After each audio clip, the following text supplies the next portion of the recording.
Assalamualaikum warahmatullahi wabarakatuh. Hai, jumpa lagi di channel Nurdiono Tutorial Belajar Online. Untuk kali ini kita akan membahas tentang reproduksi gimnospermae atau tanaman berbiji terbuka. Untuk perkembangbiakan atau reproduksi gimnospermae itu ada dua macam. Ada secara vegetatif atau aseksual dan generatif atau seksual. Untuk secara generatif, ini ada siklus yang mewakili semua tumbuhan gimnospermae. Ambil contoh siklus pada tanaman di pohon pinus. Pinus ini adalah untuk mewakili, memahami tentang siklus generatif secara umum. Baik, kita mulai dari tumbuhan gimnospermae yang mempunyai sifat diploid atau 2N. Itu di dalam tanamannya itu ada alat kelamin namanya strobilus. Kalau yang jantan namanya strobilus jantan, kalau untuk alat kelamin betina, strobilus betina. Strobilus itu sering disebut runjung, konus, atau kerucut. Ini adalah pohon pinus, gambaran dari pohon pinus ini untuk mewakili, mempermudah memahami siklus gimnospermae pada generatif. Baik, kita mulai. Untuk strobilus jantan, ambil contoh, ini pinus punya strobilus jantan. Itu ada bagian yang namanya mikrosporangium. Yang mana mikrosporangium ini di dalamnya ada sel induk mikrospora. Sel induk mikrospora ini nanti akan membelah secara meiosis dan menghasilkan mikrospora yang bersifat haploid.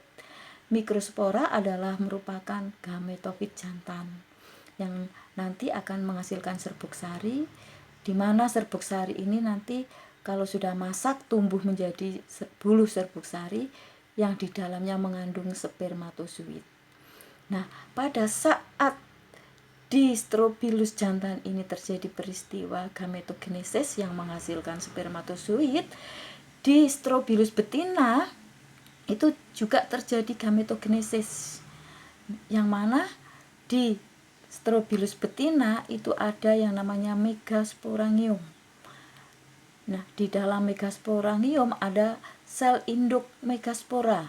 Nah, ini nanti membelah secara meiosis menghasilkan megaspora yang bersifat haploid. Nah, di sini. Nah, megaspora merupakan gamet betina. Di dalamnya ada sel telur atau ovum. Nah, kalau pada strobilus betina sudah siap menghasilkan sel telurnya maksudnya sudah masak, dan strobilus jantan sperma sudah masak, maka terjadilah yang namanya fertilisasi atau pembuahan menghasilkan zigot yang bersifat diploid. Zigot itu nanti akan tumbuh menjadi embrio. Nah, kalau di dalam alat kelamin betina ya itu sudah ada embrio, di strobilus sudah ada embrio, maka dikatakan sebagai biji. Biji inilah yang akan tumbuh menjadi gimnospermae yang baru. Kalau pinus berarti menjadi tanaman pinus yang baru. Kalau kita perhatikan dibandingkan dengan generatif pada angiospermae berbiji tertutup, untuk angiospermae itu pembuahannya 2 kali, ganda ya, jadi pembuahan ganda. Tapi kalau gimnospermae hanya 1 kali, maka pembuahan pada gimnospermae adalah bersifat tunggal. Jadi untuk fertilisasi atau pembuahan pada gimnospermae secara umum adalah tunggal. Nah, untuk gimnospermae itu terdapat pada tanaman. Nah, ini ada ginkgo, ada pinus, ini ada pakis haji, ada jambu mente, ada juga belinjo. Jadi tanaman berbiji terbuka atau gimnospermae ini secara generatifnya sama. Yang membedakan apa? Bentuk strobilusnya. Ini. Oke, kita bahas satu persatu. Untuk pohon ginkgo itu termasuk tanaman desis, artinya berumah dua. Jadi ada pohon jantan dan ada pohon betina. Untuk pohon jantan punya strobilus jantan, dan untuk pohon betina punya strobilus betina. Tuh. Kita perhatikan, ini adalah pohon jantan di mana strobilusnya membentuk kerucut, tapi untuk strobilus betina itu tidak bentuk kerucut tapi bentuk oval.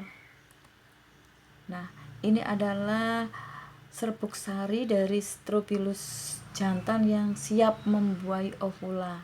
Sedangkan ini adalah ovula yang sudah dibuahi dan menghasilkan embrio. Yang mana embrio ini adalah calon individu baru. Untuk pinus termasuk tanaman berumah satu, artinya di dalam satu pohon ada strobilus jantan, ada strobilus betina. Ini adalah siklus generatif pada pinus. Jadi ini pohon pinus, di pohon pinus ada dua strobilus. Ini adalah strobilus jantan atau disebut konus jantan. Di konus jantan itu ada yang namanya polen.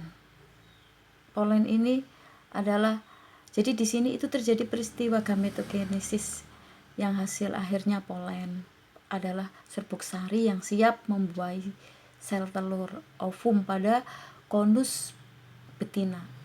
Jadi di konus betina ini juga ada sel telur, ini diperbesar.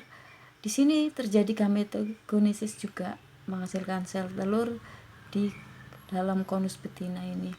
Nah, kalau sudah sel telur sudah masak, polen sudah masak, maka terjadilah pembuahan yang menghasilkan biji, di dalamnya ada embrio. Bila biji ini menempati tempat yang cocok, lembab, tumbuhlah menjadi pinus muda, pinus dewasa. Pinus dewasa ini nanti akan menghasilkan dua konus atau strobilus jantan dan strobilus betina, dan seterusnya. Kemudian untuk reproduksi pada pinus selain secara seksual juga secara aseksual atau vegetatif. Berupa apa? Tunas akar atau yang kita sebut bulbil. Ini adalah pakis haji. Untuk pakis haji itu termasuk tumbuhan berumah dua atau dioecious. Artinya jadi untuk pakis haji punya dua tanaman pinus, pakis haji jantan dan pakis haji betina. Ini ya. Kemudian di gimnospermae pada pakis haji selain secara seksual atau generatif, bisa juga dengan pembentukan tunas sebagai vegetatifnya yang disebut bulbil. Nah, ini bulbil pada tanaman pakis haji. Ini muncul pada bagian samping pohon induk. Sedangkan ini adalah jambu mente. Untuk jambu mente itu termasuk berumah satu, artinya di dalam satu tanaman ada bunga jantan dan bunga betina. Kemudian untuk berikutnya adalah belinjo. Belinjo di dalam tanamannya juga ada strobilus jantan, ada strobilus betina.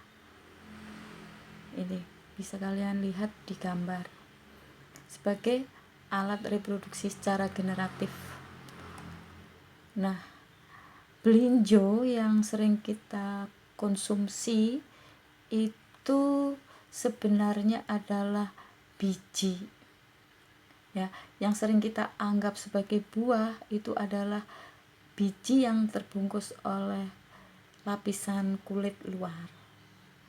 Nah, untuk belinjo selain berkembang biak secara generatif, bisa juga secara vegetatif, misalnya dengan mencangkok, okulasi, menyambung, maupun stek.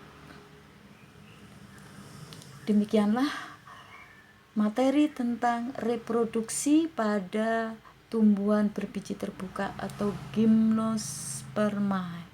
Mudah-mudahan bermanfaat. Terima kasih. Wassalamualaikum warahmatullahi wabarakatuh.